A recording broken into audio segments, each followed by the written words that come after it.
هنتكلم النهارده عن طريقة تحويل كاميرا الموبايل الأندرويد لكاميرا مراقبة، وده مش لموبايل معين، ده لأي موبايل أندرويد. السلام عليكم، أنا محمود وهنتكلم النهاردة عن طريقة تحويل كاميرا الموبايل لكاميرا مراقبة. وده هنعمل كده من خلال تطبيق اسمه ألفريد كاميرا.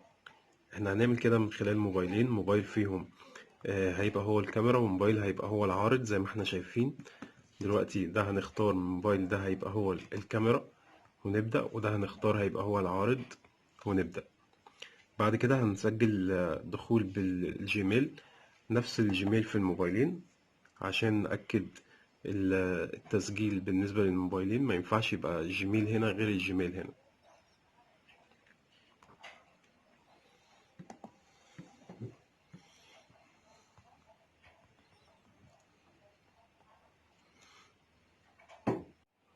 كده انا دخلت نفس الجيميل في الاتنين موبايل. ودلوقتي ده الموبايل السامسونج اللي هو الكاميرا، والموبايل دوت هو العارض. ده السامسونج اللي هو الكاميرا. كده انا ببتدي اصور بالموبايل اللي هو الكاميرا، والموبايل عارض اهوت. طبعا انا قافل الصوت، هو البرنامج بيتيح التسجيل للصوت والصورة، بس انا قافل الصوت اهو. اهو البرنامج بيعرض كده، الكاميرا شغالة والعارض شغال.